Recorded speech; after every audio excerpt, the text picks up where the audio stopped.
এনআইএর হাতে এবার চাঞ্চল্যকর তথ্য। জম্মু কাশ্মীর পুলিশের হাতে ধৃত আরও চারজনের সরাসরি যোগ দিল্লি বিস্ফোরণে।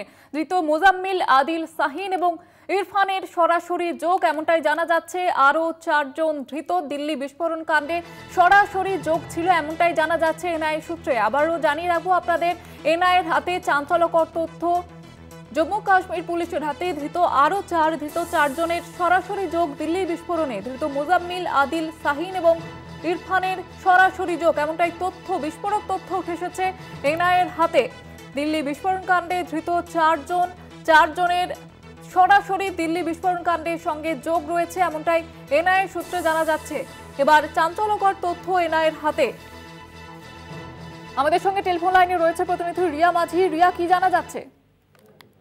দেখো, এনআইএ এর হাতে ইতিমধ্যেই চাঞ্চল্যকর তথ্য, কারণ জম্মু কাশ্মীর পুলিশ আলফালা ইউনিভার্সিটির যে চারজন ডাক্তারকে গ্রেপ্তার করেছিল, যেখানে মুজাম্মিল, আদিল, ডক্টর শাহিন আর ইরফান আহমেদ, তাদেরকে যে আগেই গ্রেপ্তার করা হয়েছিল, এই চারজনের সরাসরি যোগ রয়েছে দিল্লি ব্লাস্টে এবং পুরো কনস্পিরেসির সঙ্গে এই চারজন একদম ওতপ্রোতভাবে জড়িত বলে এমনটাই এনআইএ জানতে পারে তাদের তদন্তে।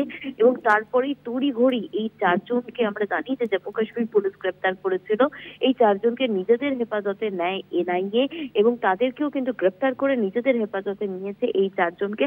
আমরা জানি যে এনআইএ এর আগে দুজনকে গ্রেপ্তার করেছিল, যার মধ্যে একজন টেকনিক্যাল সাপোর্ট করেছিল বলে এমনটাই জানা গিয়েছে। দানিশ, যে যাকে শ্রীনগর থেকে গ্রেপ্তার করা হয়েছিল, সে কিন্তু টেকনিক্যাল সাপোর্ট করেছিল, যেখানে মডিফাইং ড্রোন থেকে আরম্ভ করে রকেট বানানোরও চেষ্টা করা হয়েছিল এই দিল্লি ব্লাস্টে। অর্থাৎ সেখান থেকে কিন্তু স্পষ্ট হয়েছিল যে এই যে ব্লাস্ট, সেটা কিন্তু আরো বড়সড় কোনো নাশকতার ছক ছিল।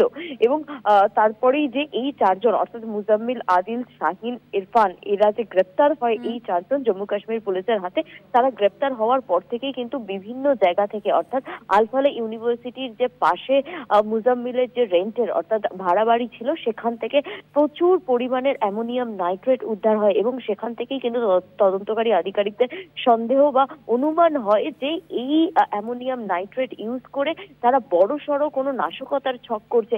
এবং তারপরেই তড়িঘড়ি দেখা যায় যে বিভিন্ন স্টেটের পুলিশকে, স্টেট এজেন্সি সহ সেন্ট্রাল এজেন্সিদেরকে অ্যালার্ট করা হয় এবং বিভিন্ন জায়গায় তারা এই তল্লাশি অভিযান চালাতে থাকে। এবং তার মধ্যেই এই দিল্লি ব্লাস্ট, এবং সেই দিল্লি ব্লাস্টে যেদিন সকালবেলা এই উদ্ধার হয়, অর্থাৎ 10 তারিখের সকালবেলা অ্যামোনিয়াম নাইট্রেট উদ্ধার হয়, কয়েকশো কেজি উদ্ধার হয়। এবং তারপরেই কিন্তু বিকেলবেলা এই ব্লাস্ট, সেটা কিন্তু অত্যন্ত তাৎপর্যপূর্ণ ছিল এবং তদন্তকারী আধিকারিকরা মনে করেছিল যে এই অ্যামোনিয়াম নাইট্রেটের সঙ্গে বা এই মুজাম্মিল, আদিল বা এই আলফালা ইউনিভার্সিটির সঙ্গে এই ব্লাস্টের কোনো যোগাযোগ রয়েছে। এবং সেই পথেই যখন তদন্ত হয়, তারপরে দুজনকে গ্রেপ্তার করা হয় এবং আজকে আরো চারজনকে জম্মু কাশ্মীর পুলিশের হাতে যারা ছিল বা তাদের কাস্টাডিতে যারা ছিল, তাদেরকে এনআইএ গ্রেপ্তার করে। তার মধ্যে মুজাম্মিল, আদিল, মুজাম্মিলের বাড়ি থেকেই কিন্তু এই প্রচুর পরিমাণ অ্যামোনিয়াম নাইট্রেট উদ্ধার হয়েছিল। এবং মুজাম্মিল, আদিল, শাহিন, ইরফান আহমেদ সহ যে আরো দুজন গতকাল গ্রেপ্তার হয়েছিল, গতকাল এবং গত পরশুদিন গ্রেপ্তার হয়েছিল এনআইএর হাতে, এবং আজকে জম্মু কাশ্মীরের পুলিশের হাত থেকে এই চারজনকে গ্রেপ্তার করলো এনআইএ বলে এমনটাই জানা যাচ্ছে। ধন্যবাদ জানাবো রিয়া।